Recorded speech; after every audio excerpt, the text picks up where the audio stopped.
Телеканал «Якутия-24» продолжает вещание в прямом эфире. Это программа «Итоги дня». С вами Влад Давыдов и Анастасия Кобузева. Добрый вечер, и сегодня в программе. «Знай наших». Василий Егоров вышел в финал чемпионата России по боксу. Решающий бой завтра. Обещанного ждут 3 года. Долгострой по автостраде 50 лет октября в Якутске обещают сдать к концу этого года. Стройка началась еще в 2016-м. В чем проблема и есть ли решение? Значок ГТО повышает стипендии. В СВФУ работает система премирования студентов, поддерживающих спорт и здоровый образ жизни. Наведение порядка. Власти столицы продолжают вывоз металлических гаражей со дворов. Сегодня очередь дошла до Губинского округа. Дорожные происшествия ДТП случились в Якутске и Нерюнгри. Есть погибшие и пострадавшие. История с счастливым концом. Спустя 19 лет дочь отыскала отца в Якутии. Кто помог его найти?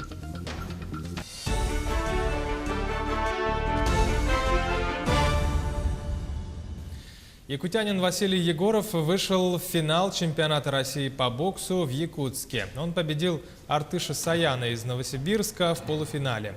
Саян был чемпионом России в прошлом году, и чтобы защитить свой титул, ему было необходимо победить Василия Егорова, который не принимал участие в прошлом чемпионате России из-за загруженности в других турнирах. Финал состоится завтра, 20 октября в 17:00. По сопернику в решающем бое, Анастасия, что о нем известно, определился ли он? Конечно, он определился. Во втором полуфинальном бою сегодня встретились Батар Сагулаев и Эдмунд Худаян. Победу одержал, кстати, Батар Сагулаев. И именно он на финале чемпионата России по боксу этого года станет соперником нашего Василия Егорова. Будем болеть за Егорова. Как обычно, это маленький вес, они очень быстрые, очень техничные. И невозможно все удары даже увидеть. У них настолько очень быстрые, такие многосерийные удары.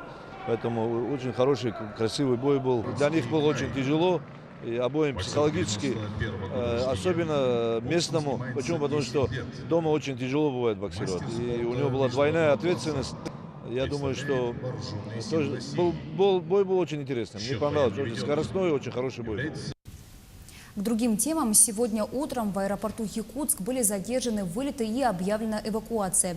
Всех пассажиров и работников вывели из здания. На месте работали кинологи, служба авиабезопасности аэропорта и специальные службы. Они проверяли все помещения стратегического объекта. Как выяснилось, в одном из мусорных баков терминала нашли дымовую шашку. В настоящее время аэропорт города Якутска работает в штатном режиме. Сотрудниками Северо-Восточного линейного управления МВД России на транспорте проводится проверка, по результатам которой будет принято процессуальное решение. Устанавливается владелец дымовой шашки. В поселке Чульман Нерюнгринского района в ДТП погибла женщина, которая переходила дорогу по пешеходному переходу. Женщина скончалась в скорой помощи от полученных травм. ДТП совершил водитель на Toyota Gaia со стажем с 1999 года. На момент происшествия он был трезв. Меня слепили фары встречных машин, было темно, шел снег, она перебегала дорогу. Я не успел сманеврировать в сторону, сказал водитель, виновник аварии.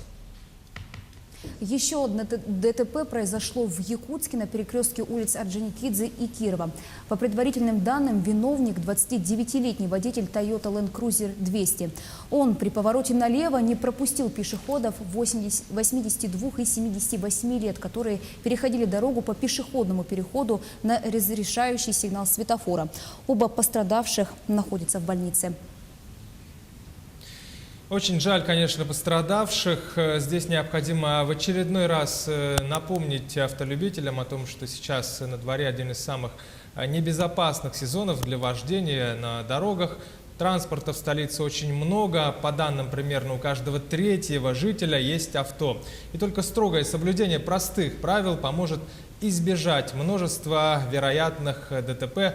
Анастасия, давай еще раз напомним, расскажем автолюбителям, что рекомендуют, что советуют ГАИ и ГИБДД в такую погоду.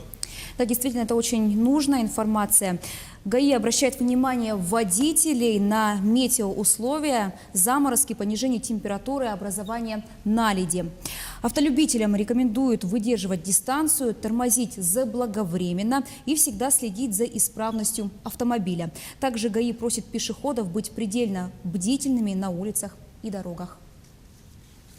Переходим к другим темам. Народные депутаты Илтумен согласовали кандидатуры ключевых руководителей в правительстве республики. Кроме того, парламентарии утвердили трехлетний бюджет Якутии и установили величину прожиточного минимума пенсионеров на будущий год. По порядку и подробнее расскажет наш корреспондент Марьяна Кутукова. На обсуждение кадровых назначений в правительстве Якутии депутаты потратили весь первый рабочий день. Народные избранники согласились, Владимир Солодов должен стать премьер-министром региона.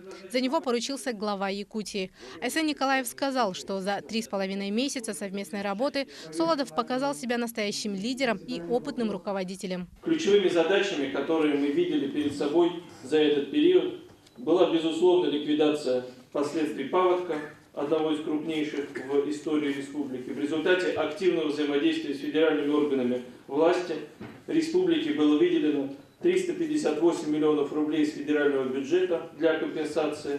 Вторым приоритетом было обеспечение сбалансированности бюджета Республики Саха-Якутия, который находился в тяжелейшей ситуации. В настоящий момент хочу доложить, уважаемые коллеги, что расходы госбюджета, соотнесенные с доходной частью, достигнут свыше 210 миллиардов рублей. Владимир Викторович Солодов, как уже сегодня представляли, имеет большой опыт работы, непосредственно занимался вопросами по защите интересов дальневосточников на федеральном уровне.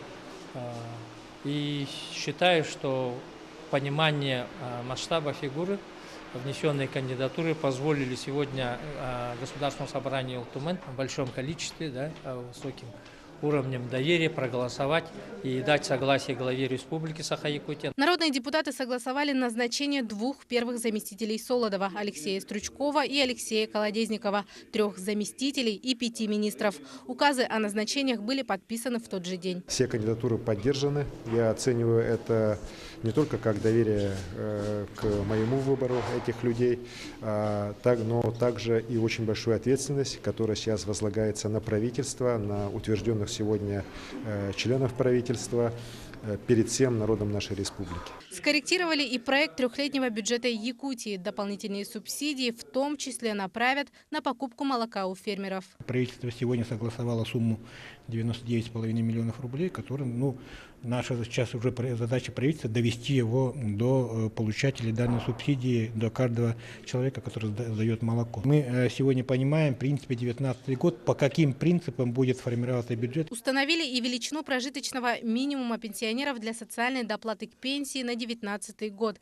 Для первой зоны, куда входят северные и арктические районы, она составила 16 822 рубля. Для второй зоны 13 418 рублей. Законопроект также принят в окончательном чтении.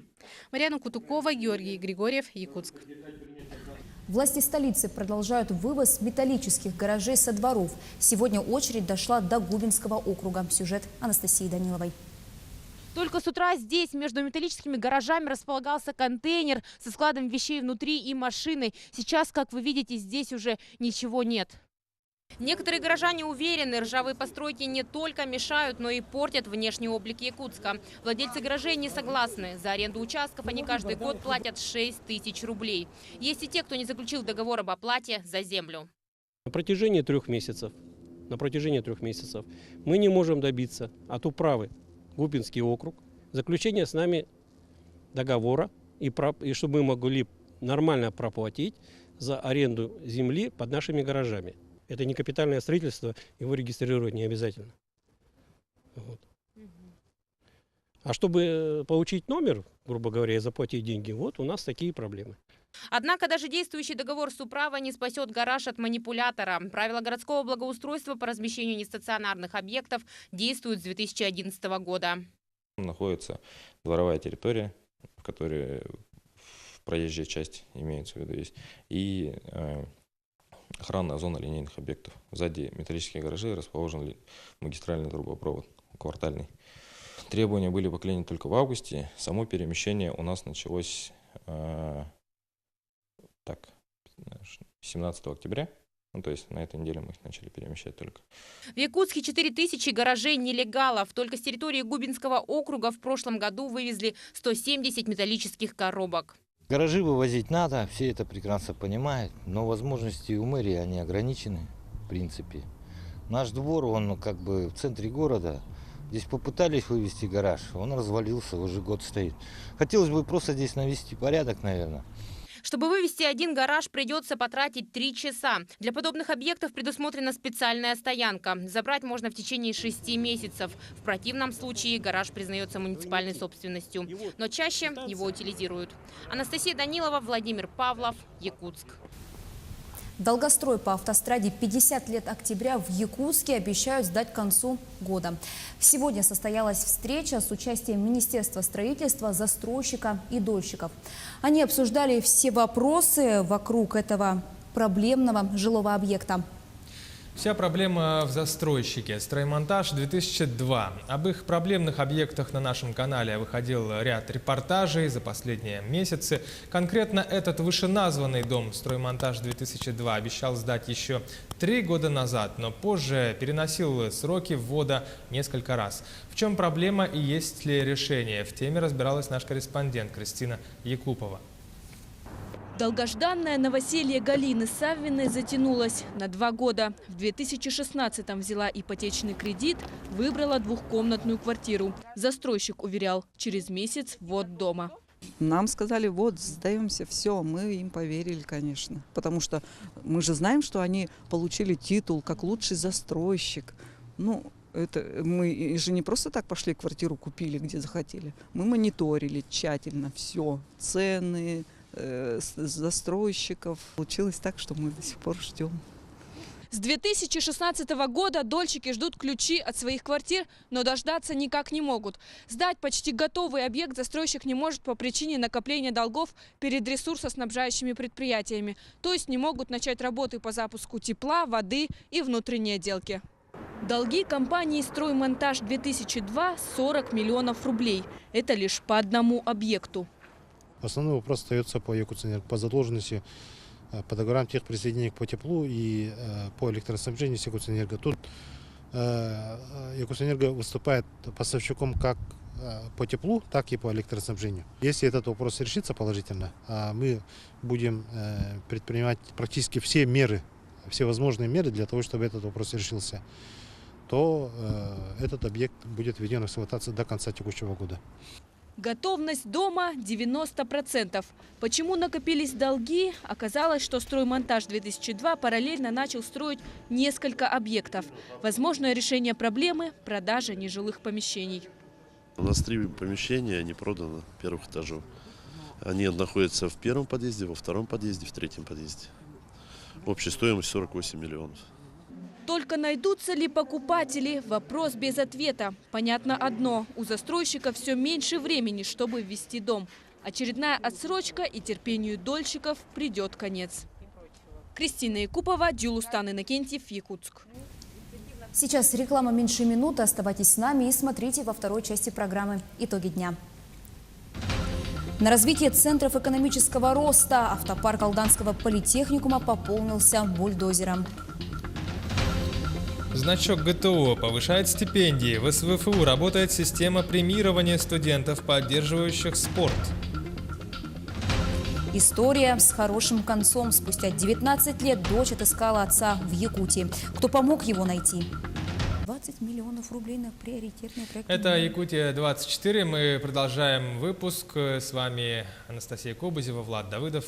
Продолжаем выпуск. Программы субсидирования авиабилетов станут круглогодичными. По инициативе Росавиации будут закреплены новые сроки для выполнения программы субсидирования с 1 января по 31 декабря.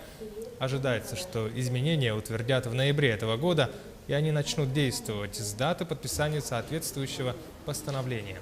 В Росавиации сообщили, что это позволит уже в этом году расширить временной интервал выполнения перевозок до конца декабря. До сих пор программы субсидируемых полетов действовали с марта по декабрь. Также указывается, что в категорию граждан, которые имеют право на льготные авиабилеты, могут включить многодетные семьи. 20 миллионов рублей на приоритетные проекты мирнинских предпринимателей в рамках муниципальной программы создания благоприятной экономической среды и развития производственного потенциала на 2018-2022 годы объявлен прием заявок на участие в конкурсе финансовой поддержки проектов по приоритетным направлениям. Темы следующие: производство товаров народного потребления, внутренний туризм, высокотехнологичные проекты и производство строительных материалов. Субсидирование осуществляется из расчета до 85% от планируемых затрат. Заявки на участие принимаются до 24 октября. Автопарк Алданского политехникума пополнился бульдозером. Землеройная машина была приобретена на федеральные деньги, выделенные Якутии на развитие центров экономического роста. Бульдозер, к слову, не единственная новинка техникума. Вся информация у Татьяны Вахниной из Алдана. На автодроме Алданского политехнического техникума идет разгрузка. Кабина готова к установке, чашки пока в кузове. Самая сложная часть задачи – выгрузить 14-тонную машину. Новенький бульдозер доставлен в Алдан из города Чебоксары, прямо с завода. Бульдозер Чебоксарского завода Т-9, будем говорить, самый маленький. Сейчас это будет бульдозер техникума. На нем будут учиться ребята и на курсах, которые учатся, и в настоящее время, вот сейчас, которая центр занятости. Средства на развитие центров экономического роста Якутия получила из федерального бюджета. Деньги на улучшение материально-технической базы Минобразования республики распределила между 6 СУЗами. Алданская кузница промышленных кадров, кроме бульдозера, приобрела экскаватор и грейдер, а также стрелковый тир и оборудование для лабораторных. Нам была поставлена задача, чтобы приобретаемое оборудование и техника были сопряжены со стандартами WorldSkills, были сопряжены с той концепцией развития среднего профессионального образования, плана развития среднего профессионального образования до 2022 года. Новый бульдозер будет использоваться не только для практического обучения студентов, но также для повышения квалификации специалистов, работающих на предприятиях района. Кроме того, на базе техникума ведется обучение рабочим профессиям на специальных курсах. Навыки работы на тяжелой технике будут оттачивать преподаватели техникума и сотрудники одной из золотодобывающих компаний. Артель «Селегдар» Т-11 выделила нам, они уже имеют определенные навыки, как вождения, так и знаний. На днях в автопарк Алданского политехникума будет доставлен КАМАЗ, а также 4 легковых автомобиля марки «Рено». Татьяна Вахнина, Сергей Шипачев, Алдан. В преддверии Дня матери в перинатальном центре Якутска торжественно выписали новорожденных – 7 мальчиков и 10 девочек. Рожениц пришли поздравить родные, также сотрудники здравоохранения и ЗАГСа. Стоит отметить, что за последние 5 лет в республике количество рождений мальчиков преобладает над количеством рождений девочек. У нас были совместные роды с мужем. После того, как я родила, вынесли мужу на минут 15. И состоялась вот их первая встреча. После этого уже ребенок находился уже с нами. И с папой, и с мамой сразу уже вместе. Первые крики, вот эти вот все очень хорошо. Драматичная история развернулась в Якутске. Женщина из Ставропольского края нашла в Якутии своего отца. На поиски она потратила целых 19 лет. Это история мужчины, по работе с приехал в волонтерами. Якутию на заработки и потерял связь с родными.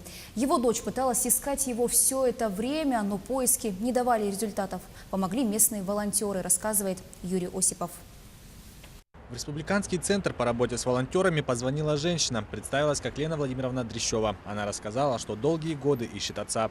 Уехал на заработки в Якутию и пропал. Он работал и родился в городе Ставрополе. Был очень трудолюбивым человеком. И когда пришли трудные моменты в жизни в его семье, Он решил переехать в нашу республику, не сказав ни жене, ни детям, куда он едет. Ну, он просто назвал, что едет в республику Саха-Якутию на заработки.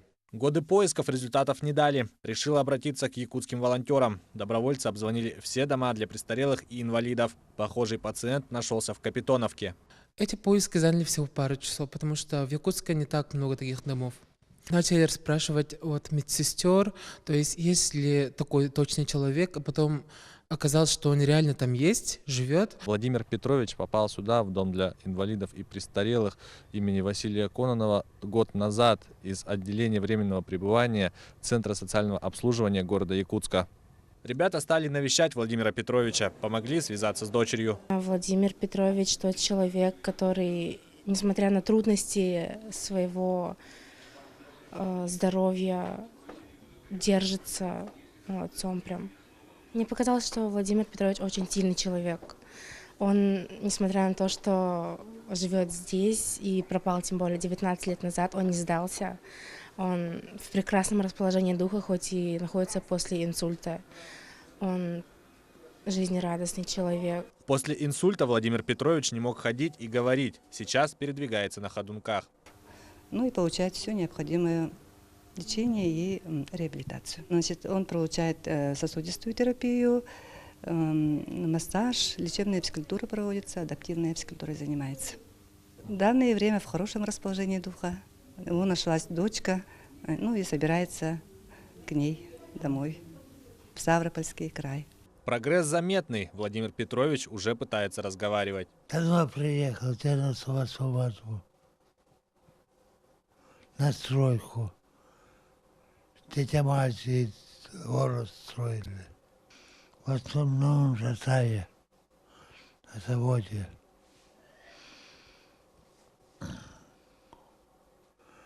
Ну, заболел.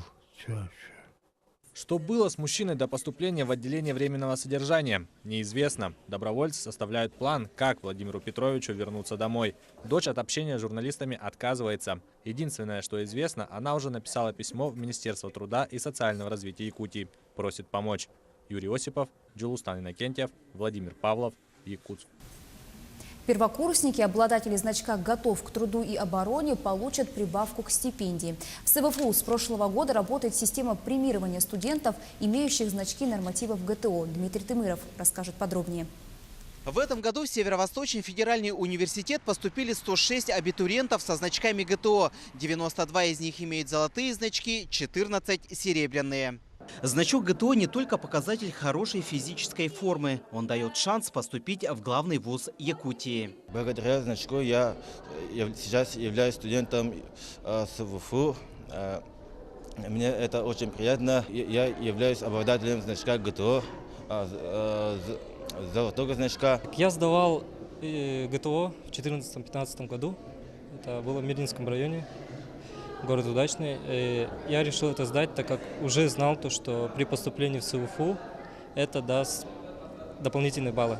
Удача улыбнулась еще раз. Первокурсники, обладатели значка ГТО, в этом году получат прибавку к стипендии. У нас прошлого года при помощи Михаила Евгения Саевны, и у нас есть премирование для студентов по спорту. Они получают стипендию около 9 тысяч рублей. Но в этом году Евгения Савна поддержал первокурсников.